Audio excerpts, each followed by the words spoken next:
Hello and welcome to this episode of the Montpelier Happy Hour here on WVEW 107.7 LP Brattleboro, your community radio station. I'm your host, Olga Peters, and this is the show where we talk about how everything in Montpelier shakes out for the rest of us. I want to welcome to the show today regular contributor Emily Kornheiser, and she is one of the representatives from Brattleboro. Hello, Emily. Good morning, Olga. Nice to see you again, and as always. Same here. And I want to welcome to the show Reverend Mark Hughes, who is the executive director of the Vermont Racial Justice Alliance. And my first time meeting you, Reverend Hughes. So it's really nice to meet you and have a chance to talk to you today. Hey, Olga, it's really good to be with you. Thanks for inviting me. Emily, it's good to see you again. So we are going to talk about the second constitutional amendment that's going to be on the ballot in November called Proposition 2. And it's clarifying the prohibition on slavery and indentured servitude in the Constitution. And if you, Reverend Hughes and Emily don't mind, I'm just going to take a quick minute to read the proposition as I found it on the state's website, just so that if listeners haven't had a chance to hear this, they kind of have a place to start. Sure. So we start with the purpose. This proposal would amend the Constitution of the state of Vermont to clarify that slavery and indentured servitude in any form are prohibited. Section 2, Article 1, all persons born free, their natural rights, slavery and indentured servitude prohibited, that all persons are born equally free and independent and have certain natural, inherent, and unalienable rights, amongst which are the enjoying and defending life and liberty, acquiring, possessing, and protecting property, and pursuing and obtaining happiness and safety. Therefore, slavery and indentured servitude in any form are prohibited. So, as I understand it, Emily, that is the language that people will see on the ballot that they will be voting on. Is that correct? Yes, and folks might already have their ballots in their mailbox. I had a phone call yesterday from my constituent and said, I got my ballot. I don't know what these proposition things are. Tell me. Wow. So ballots might, if you're listening to it now, you might want to open it up and look at it so you can follow along with Olga. Mm-hmm. And I think one thing to sort of clarify, this is a removal of language that we're talking about. So the proposition that we've talked about and we'll talk about more, the Reproductive Liberty Amendment is an addition of language, but this is actually a removal of language. And some of that, like there's some controversy to the idea of the editing, the removing part. And so I think that's going to be an interesting part of this conversation. Thank you for that clarity, Emily. Really appreciate it. And Mark, Reverend Hughes, so sorry, as I understand it, your organization, the Vermont Racial Justice Alliance, actually earlier this year launched a campaign, the Abolished Slavery campaign, to help people understand and vote yes on Proposition 2. How's that going? What have you been hearing from folks when you've been talking to them about Proposition 2? Yeah, definitely. And again, thanks for having me. And the campaign is the campaign. We did launch it with our partners, our statewide partners, Vermont Interfaith Action. It's kind of like I would call it the final sprint, if you will. This is because we're, as you know, we're headed to the ballot. What are we, inside 40 days or something like that. However, it's also important to state that we actually initiated this work. So this was initiated by us, pre-2019. For those who are listening, you should know that you can only amend the Constitution every 4 years. And so this was initiated alongside of PR5 in 2019. And it came from our existing work that we're continuing that's focused on eradicating systemic racism. We know that the institution of slavery is actually at the root and at the heart of what we refer to as the legacy of slavery, the systemic racism. So a lot of our policy work that we've done, from the racial disparities in the criminal and juvenile justice system advisory panel to the racial equity executive director's office, and health equity policy as well. All of this work is converging in one place. So I just want to be sure that the listeners are very clear about our role in this work and our purpose in this work before I get into any conversation about the launch of the campaign itself. Well, let's start there. Like, can you tell us a little bit about the story? You know, I think we've explained to listeners a little bit previously about how a constitutional amendment process works, that, you know, it starts in the Senate, it takes 4 years. Folks, it needs to go through the House, you know, it needs to go through the Senate twice, it needs to go through the House twice, and then it goes to voters. But the story of how it got to the Senate the first time and its journey through the State House, I think, is an important story to tell. So I would love if you wanted to start with that. Oh, totally. We can do that too. And in addition to the 2 trips through the Senate and the House, there's also 2 public hearings, and there's a gubernatorial constitutional duty for a proclamation that it would be on the ballot. So that's really good, Representative Kornheiser, that those conversations have been had, because I think a lot of folks could be thinking that perhaps some of this work is just kind of fly by night, or just trying to figure out where it came from. Or like they say, I don't really like it. Can you edit it for next year? And I'm like, no. It doesn't work like that. It doesn't work like that. And you know, in fact, you can't even edit it after it first leaves committee in the Senate, folks, from the first time it starts. You know, so there's a lot of nuances. There's a lot of rules that in the House and the Senate, and I mean, I'm literally rules. There's statutes in Title 17, and there's guidance in the Constitution itself in Chapter 42. So yeah, we got here. There was a long path. In fact, what a lot of people probably didn't know is we actually asked the 2018 legislature to urge the 2019 legislature when they came in to start this work. At the time, it was Tim Ash, who was the president pro tem. They didn't like that idea. We were able to get it at least introduced in the House by Representative Chena, and it's today, and it will always be looked back at as a historical document. HR 25 from 2018 was an urging of the 2019 Senate to start this work. It never went anywhere. It hung on the wall in Sarah Copeland Hans's committee, House Government Operations, and it died. But you can't take anything away from it. Where we started with this work, again, is searching the Constitution, searching the statutes, looking for human rights and civil rights protections, because a lot of concern at that time with what the organization that I started, which is Justice for All, a C4 organization. This started to work. This was when I actually stepped back from cybersecurity work in 2014 after seeing Michael Brown on the ground for about 4 hours in Ferguson. That was the impetus for me to start this work, and it started in community and ultimately resulted in culminated in 2017, as I said, the RDAP, that was the first policy. But while that work was going on, in between that 2-year period, there's a lot of stuff happening, because the 2016 election was huge. We did a couple public forums, one for the Senate in Washington, one for the Senate here in Chittenden. So you probably remember the cast of characters. If for 2016, full disclosure, I was a Democratic Party figure at the time. I was the chair of affirmative actions, and I also served on the platform committee. We actually were able to successfully get instituted into the platform, the desire to amend the Constitution to abolish slavery.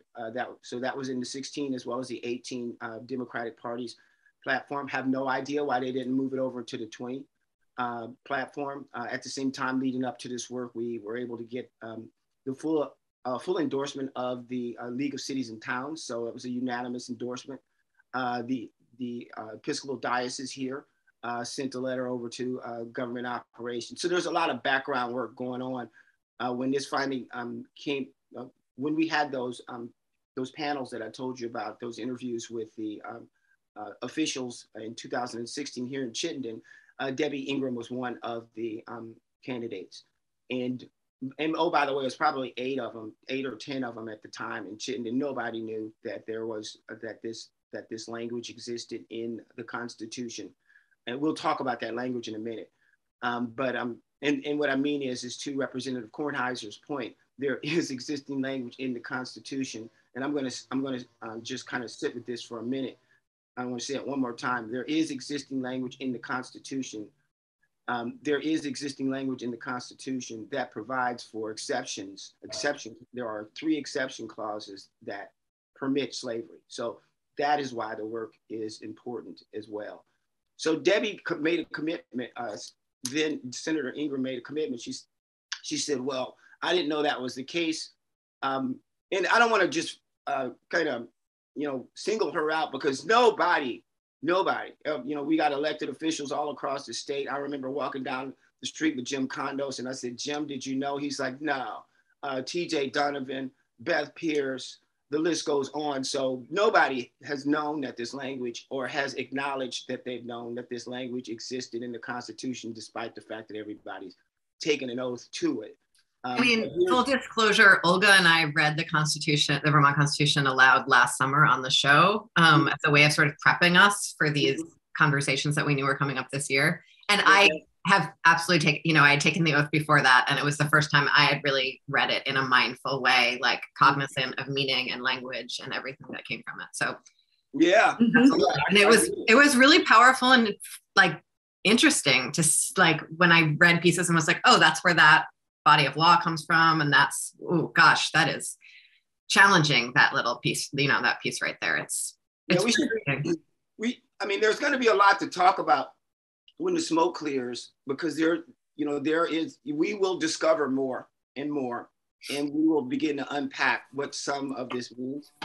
There are other aspects of the Constitution which will need to be examined. 2023 is coming up. Oh, a year you can introduce a constitutional amendment. I wonder what's happening next. So there's some stuff that we'll have to continue to disentangle, to unravel. What this is the work. This is the baseline work of dismantling systemic racism. Come on, the document was written in 1777. Mm-hmm. Of course, there's going to be language in there that has been used to build a foundation for statutes and rules and institutions, and even the framework of the government itself. When you take a document that creates the framework of how elections are conducted over a 200+ year period, there's no wonder why you walk through the State House and mostly all of the pictures in there look like the same dude. The sternest, most disapproving old white man telling me I do not belong there. That is what those pictures do. Mark, I want to ask. God bless you, Madeline. God bless you, Madeline Cunin. Yes. So what I'm hearing from some folks is just a very what feels to them like a very open, innocent question, I think, which is, the question is phrased as, there's never been slavery in Vermont. Vermont's never allowed slavery. Why do we need to do this to the Constitution? And what I say to folks is, there has been slavery. There were, Vermonters enslaved folks, and there were enslaved folks living here in Vermont for many, many years, even after this Constitution was passed. And it's still there in our Constitution. But I think folks are wondering, I guess I just want to ask you, from your perspective and from the perspective of the broader alliance that you represent, what's the value of changing this document, given that, there's no slavery or enslaved folks in Vermont right now, which is, I think, still an arguable point. So, I mean, besides, moving from a constitution that clearly has 3 exception clauses that permit slavery to a constitution that explicitly prohibits it. Besides that, so yeah, I would say there's going to be some folks who just don't understand. Perhaps they're not embracing what it means, what a constitution means, what it means. Perhaps when we start to consider the gravity of what that document represents, folks will embrace that a little bit more. I think, part of, let's jump around a little bit here, because first of all, I don't understand why we would want to argue have, engage in an argument where we know that prima facie, the premise of the argument is invalid.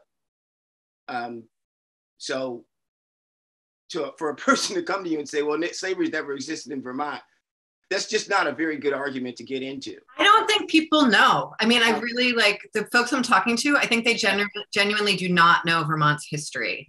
Right. That piece of Vermont history. And So this wouldn't be the point where we're going to begin to teach them that. This is not that. So hopefully they'll have the opportunity to go and do some research. There's also a lot of folks who don't know what it takes to actually amend the Constitution in Vermont, which is one of the most difficult states in the Union. But back to that question, because I think it's a good question. I think it's a dumb question. I don't think it, I mean, with all due respect to you, because again, my first response is, besides removing three exception clauses that exist in our Constitution that have always existed, and replacing it with language that makes it very clear that slavery and indentured servitude are prohibited. You mean besides that? But I would also say, the whole idea of, it also proves a certain level of insensitivity, I think, because, the institution of slavery is really what you want to talk about here and what it represents to us in America.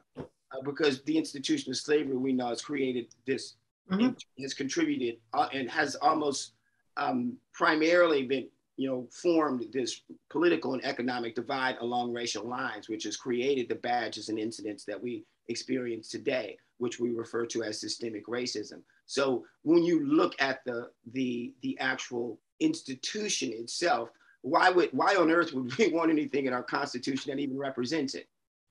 Why?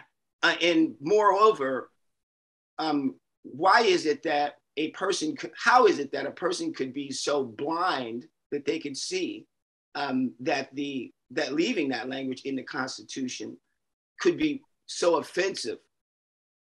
It's kind of like the guy saying, I don't understand why I can't wave my Confederate flag.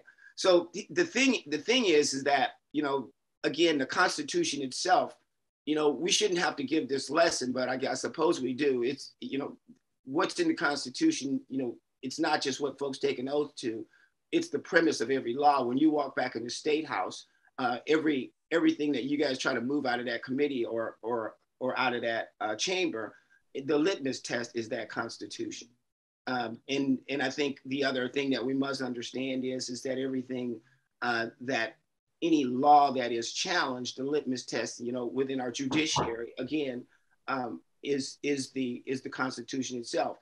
The shortest answer, though, I think, Representative Kornheiser, the shortest answer, it really just comes back to the fact that the language is there. There's a tool that we have to change that language to make sure that it represents the values of Vermonters, and that's what we're doing. Mm-hmm. Anything short of that, I think is just irresponsible. In my opinion,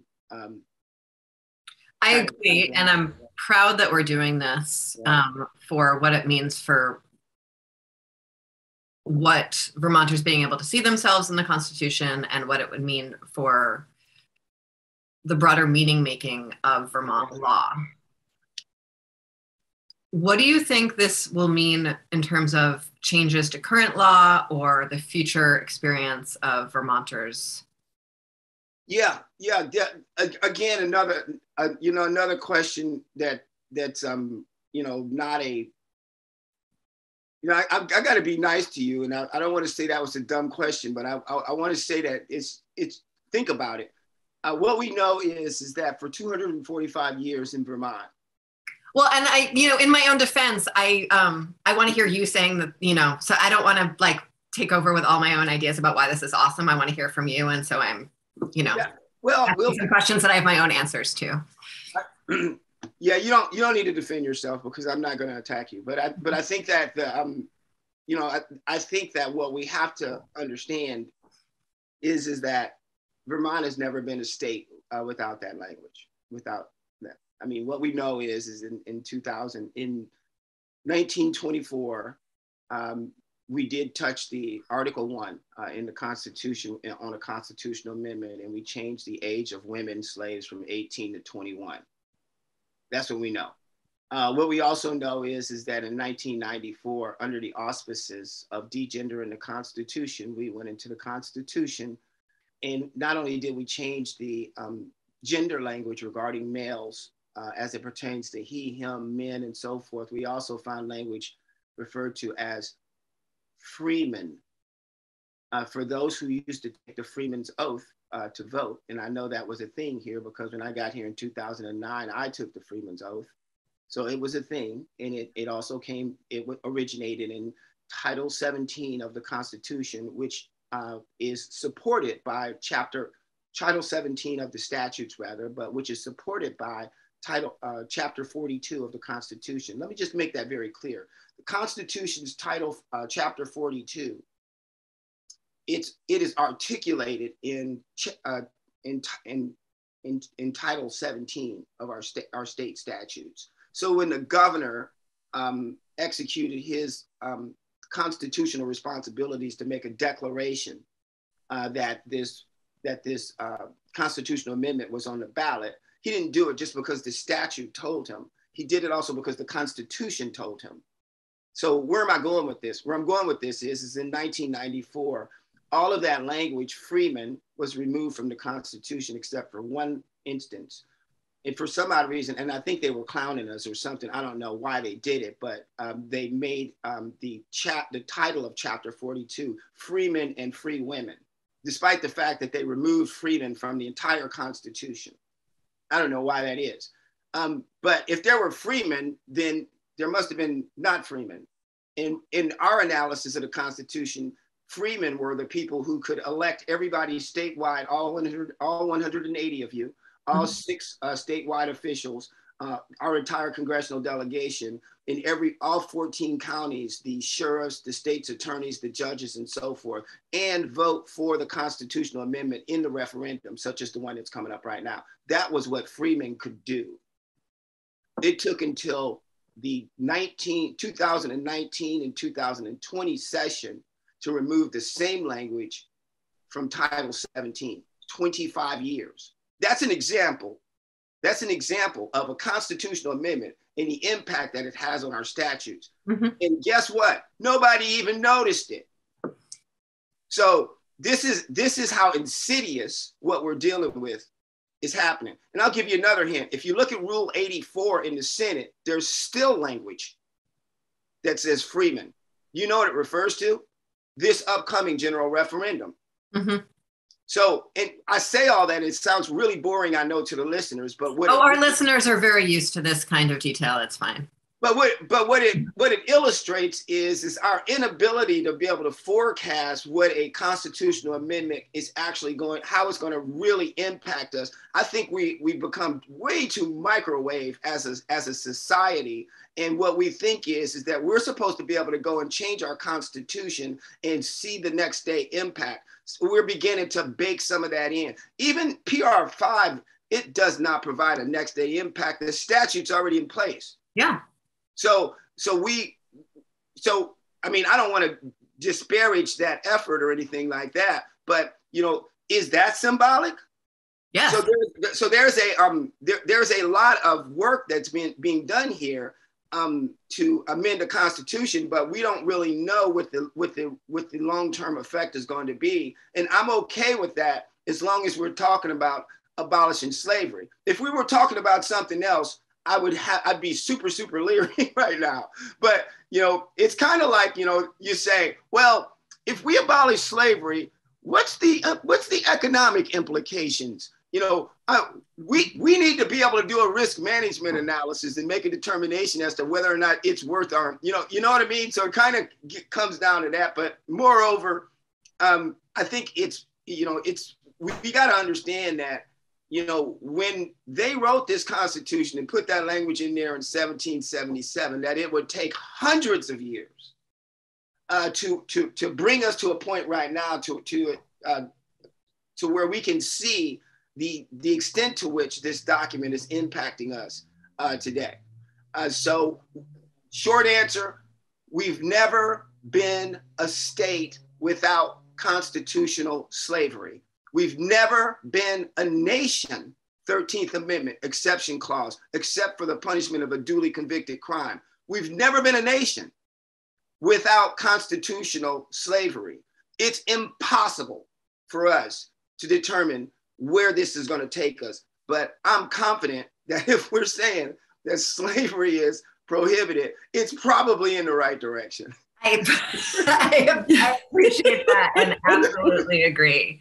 And for listeners who want to dive in a little bit into the myths about folks who were enslaved in Vermont, or, you know, at this time in history, or some of the myths later on with how involved or not involved in the Underground Railroad we might have been here, I really recommend Dr. Amani Whitfield's work, particularly the problem of slavery in early Vermont, if you want to dive into some incredibly well-researched and very compelling writing. Did he leave us? I heard he went to Calgary or something like that. Well, he's from Canada, so he went back. Yeah. But, you know, he did his work while he was here. Yeah. He could read. He could read. Yes. Well, I think we have to go to a break. Is that what you were? We do. But I want to thank you so much, Reverend Hughes, for diving into all the interconnectedness of our Constitution. Because one thing that really amazes me about the Constitution and a lot of what we try to work on in policy is how much of it is so layered and how do I want to put this? So often we have practices and traditions and we go about our business and we haven't actually kind of gone back to the root of what we're working from or what has influenced us or that like initial intention. And ask, like, are we living what we think our intentions actually are? And so I really thank you for diving into that, all that interconnectedness. I think that's really important for listeners to understand. We will be right back on the Montpelier Happy Hour here on WVEW 107.7 LP Brattleboro.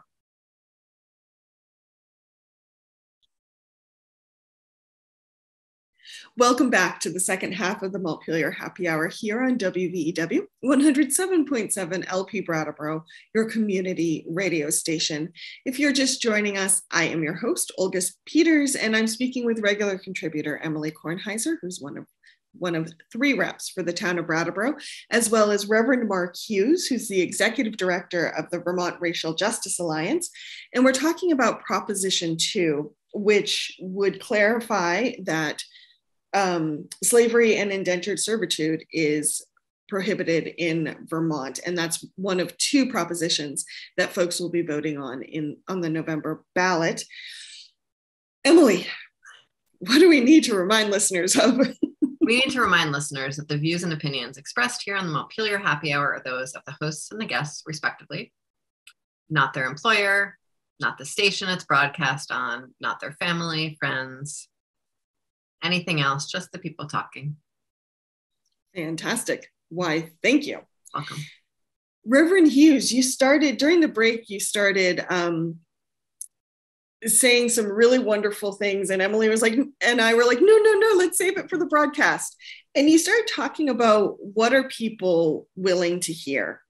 Mm-hmm. And I would love if you would dive back into that again, because you've been, your alliance has been working on this issue for many, many years, getting this language amended. And so I bet you have had many conversations with many people who have been coming to this conversation at very different points in their life. That's true. And, the thing is that, again, we've been working in the area of addressing systemic racism. You may remember R113, which is the joint resolution declaring racism as a public health emergency that came from our legislature. Quiet as a mouse. It's like it's deafeningly silent, surrounding these kind of conversations when you start talking about systemic racism. You're going to see a tie-in in just 1 second. See, because the other thing that we've been urging the legislature to do is hey, let's adopt a definition for systemic racism. Why? Because we're having a conversation about systemic racism. You've made a commitment to address systemic racism in your joint resolution. For crying out loud, the executive director of racial equity has her responsibility to address systemic racism in her enabling statute. What is it? So there's this ongoing work that we're doing to address this political and economic divide along racial lines. Now, the institution of slavery is the genesis of systemic racism. So systemic racism is the legacy of the institution of slavery. Forget about what we did as a state or anything like that. Go listen to Brave Little State, the latest episode, do some reading, do some research, and understand that everything that happens in America is interconnecting.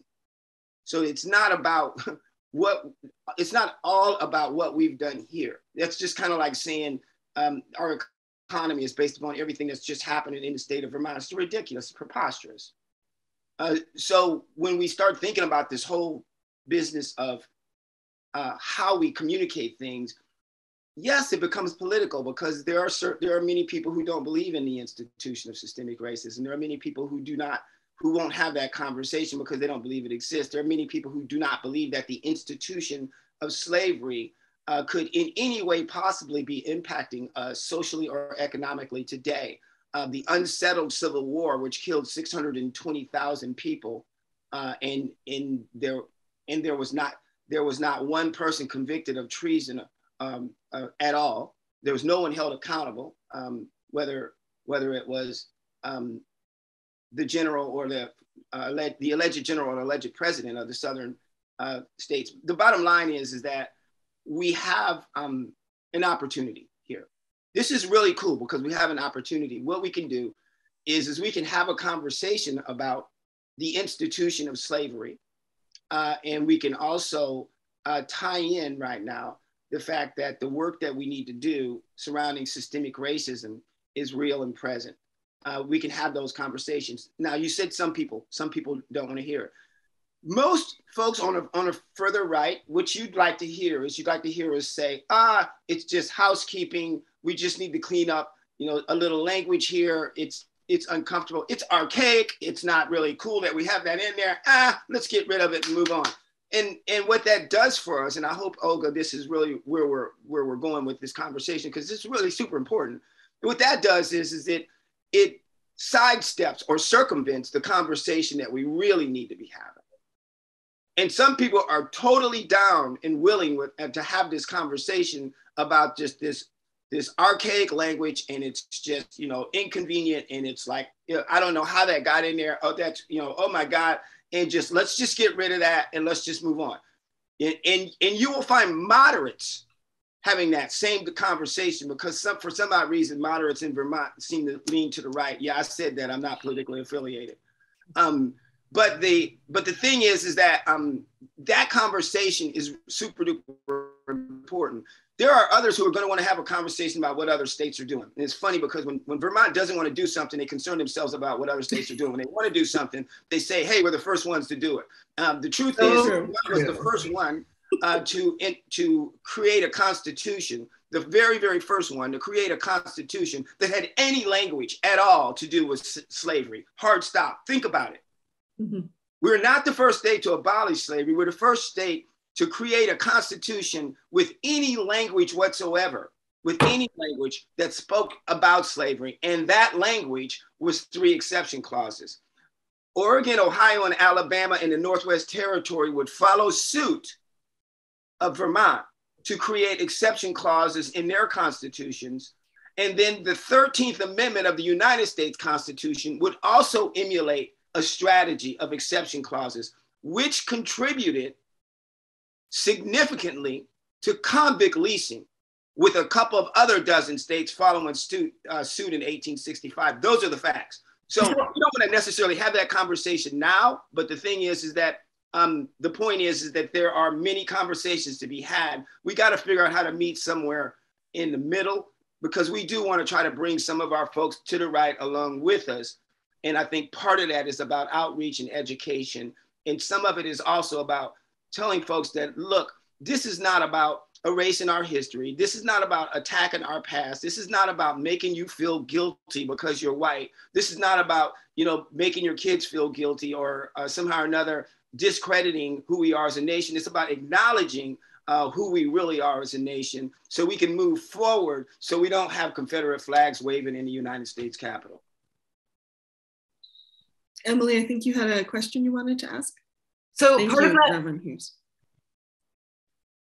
I want to have part of that conversation. So about convict leasing, about what is essentially convict leasing that still exists here in Vermont and across the country. That I think this constitutional amendment will make space for a conversation about what happens to incarcerated folks in Vermont. And the legacy of incarceration in the US is the legacy of institutional racism. And not just the legacy of institutional racism, our prison system in Vermont, and I meet a lot of folks who don't know this, has some of the absolute worst racial bias in the entire country. Mm-hmm. And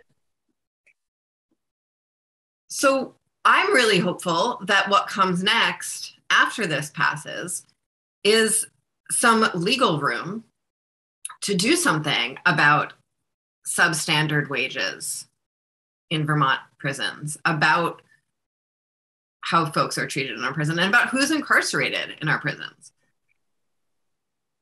Yeah, I agree. I think there's something to talk about there. I think there's a lot to talk about, though. And one of the things that I want to be careful about, and I've advised our folks, our national partners at the Abolished Slavery National Network, where we've been working, feverishly with them, with the states of, we call them the Freedom Five, Vermont, Louisiana, Alabama, Oregon, and Tennessee all have ballots initiatives today. We know that 3 other states have already passed them. And the national work is tying in more into a conversation about prison labor. And one of the things that I've been cautious about with prison labor conversations here in Vermont is first of all, it's my, and if you go and look at the original, because Representative Kornheiser, there's always an as introduced and then there's always as passed. So if you look at as introduced on PR2, you will see that we were right over the target. We came into this conversation talking about systemic racism and the 13th Amendment, period. What you get out of committee is something else. And that really goes to our moderate Democrats and how they want to actually have this conversation. And when you look at our so-called moderate governor and how he wants to have the conversation, what you're not seeing, and if you look at our moderate news outlets, whether it's WCAX, Vermont Digger, I'm going to name all you guys, 7 Days, whether it's Burlington Free Press, Times Argus, nobody really wants to have that conversation. Everybody wants to have the conversation of, although we were the first state to abolish slavery, there is a constitutional amendment that seeks to abolish slavery. How can these two things be true at the same time? So, and then there's always the language was, it was archaic and this and that and this and that, but nobody really wants to have the conversation. Nobody wants to talk about the 13th Amendment. My fear, my concern about a conversation that solely focuses on the potential that the 13th Amendment is relevant in this conversation is that we missed the big picture. And let me tell you briefly what I mean by that. What we know is that yes, the 13th Amendment, the incarcerated conditions, how do we feed them? How do we house them? How do we clothe them? How do we employ them? How do we care for them? These are, do we take folks out of state to a private prison in Mississippi? So there's so many implications there. Is that even human traffic itself, if you think about it? But yeah, human traffic is an issue. What about migrant labor? So there's a conversation to be had about migrant labor. And you know what? For the love of God, we're talking about a constitution that one thing has remained clear, and a couple of things have remained clear, and that is what really edges toward what looks like peonage when you start thinking about for debts and fines and fees and so forth, and what also feels a lot like child labor. So that really directs us towards the Department of Children and Family. And we know that Black children are 60% more likely to be removed from their homes and 40% more likely to be placed in adoption agencies. And the list goes on and on. Mm-hmm. So that Woodside is closed, but now we're sending them out of state. I mean, there's so many implications to a conversation about slavery that I just refuse to be painted into a corner to just have this single-threaded conversation about prison labor. And again, we have no idea. And I think what we ought to be talking about is what attorneys and what judges, how do we build the infrastructure to flood the courts at some point or another? Who has the intestinal fortitude and the political will? Because at the end of the day, if nobody takes anything in the courts, then we got what we got.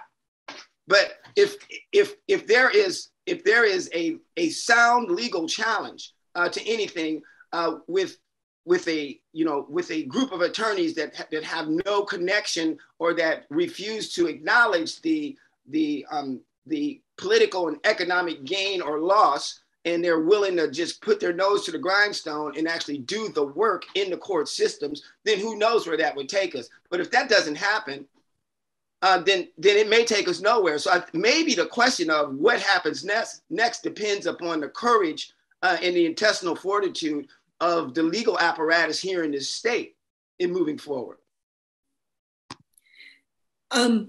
Reverend Hughes, I think I saw this on the Alliance's website, but you also brought it up earlier about having a definition of systemic racism. Mm-hmm. And for our listeners, I would love it if you would share with us the Alliance's definition, or a definition that at least we can start working from, so we can start having some common ground. I love common ground. So first of all, what's the issue? The issue is the legacy of slavery: wealth disparities, cultural disempowerment, adverse racial disparities in housing, education, employment, health services access, transportation, economic development, the justice system, cultural erasure and appropriation. Directly and indirectly, they affect the health of all of us, but also the wellness of Black folks and individuals in our communities as well. Systemic racism threatens economic development. It plays into even our own democracy, if you think about it. What we're seeing right now, racism is bad for democracy. Mm-hmm. It's bad for the republic. If you take a look around, if folks would wake up and look around, they would see that racism is bad. And we're not talking about just overt racism. We're talking about systemic nature. Right. It jeopardizes the social health and wellness of every Vermonter. First of all, we got to agree upon that. Now, if you pick up your Racist America book by Joe Fagan and Kimberly Ducey, Racist America, Roots, Current Realities, and Future Reparations, there are many definitions of systemic racism. We chose this one because it's comprehensive. Also, Joe's written about 57 other books on the subject, old white guy out of Texas. But this is what he says. He says that systemic racism involves both the deep structures and the surface structures of racial oppression. It includes the complex array of anti-Black practices, the unjustly gained political, economic power of whites, the continuing economic and other resource inequalities along racial lines, and the emotion-laden racist framing created by whites to maintain and rationalize their privilege and power. Systemic racism thus encompasses the dominated white racial frame with its white racist attitudes ideologies, emotions, images, and narratives, as well as the discriminatory actions and institutions flowing out of and linked to that frame. This racism is a material, social, and ideological reality, and indeed systemic, which means that the racist reality is manifested in all major institutions. So that's the definition that we adopted and that we've been going with, and that's what we've been using in all of the work that we've been doing. Notice, though, which is really super duper important, because the challenge with talking about systemic racism is, of course, white people, as soon as you start bringing it up, you gotta wait. All you gotta do is set your clock, and it's like 5 minutes. It's like, but I'm not a racist. Stop it. Nobody asked you that, okay?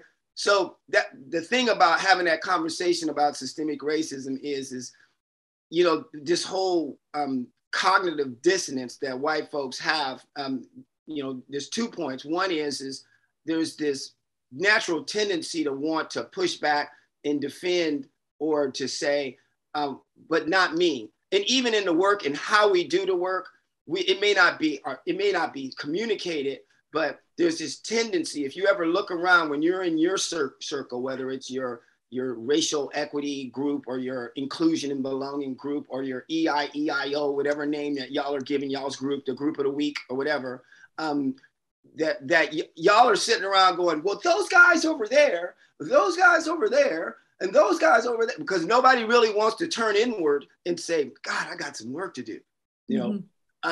The second thing that I want to just flag about it is its insidiousness. The fact that it lives everywhere. Systemic racism, what that means is it's every system, which is really, really important.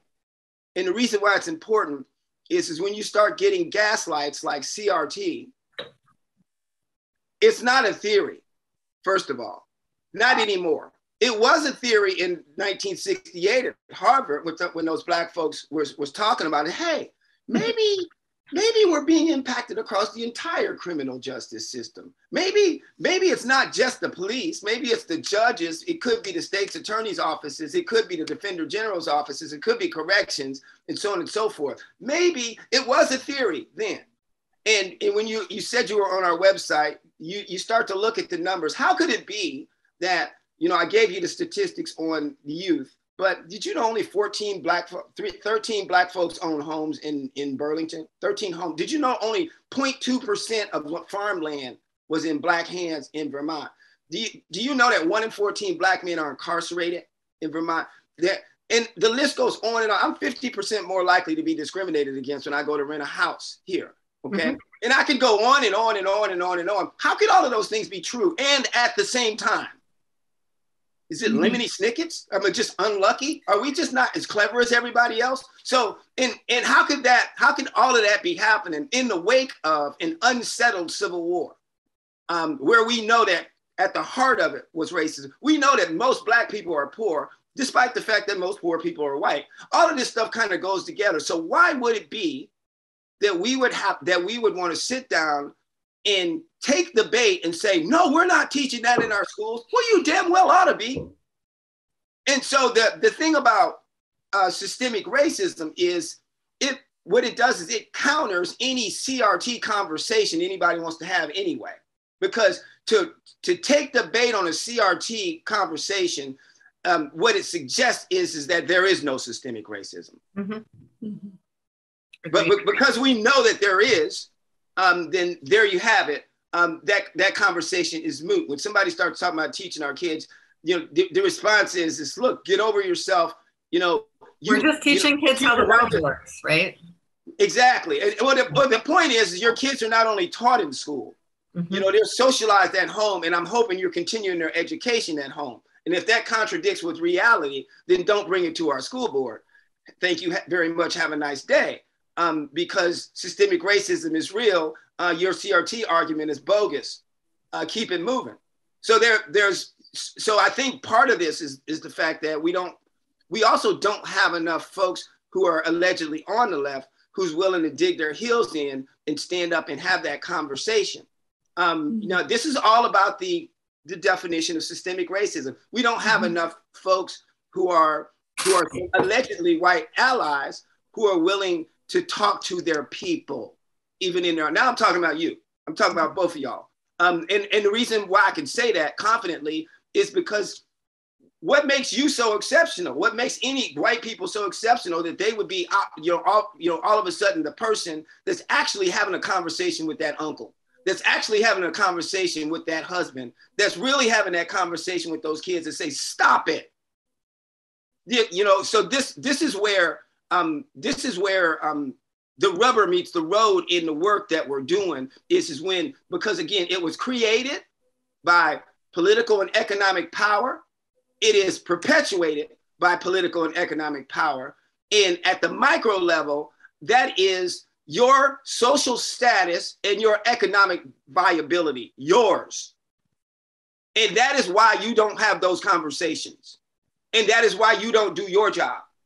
And for those who are watching, the question is what are you willing to risk? What are you willing to let go of? Why are you so afraid that you may not gain something if you speak out? And why are you so afraid that you may lose something if you speak out?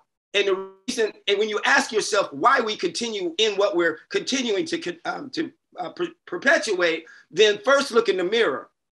Because I don't know any white people who have never silently witnessed Black oppression.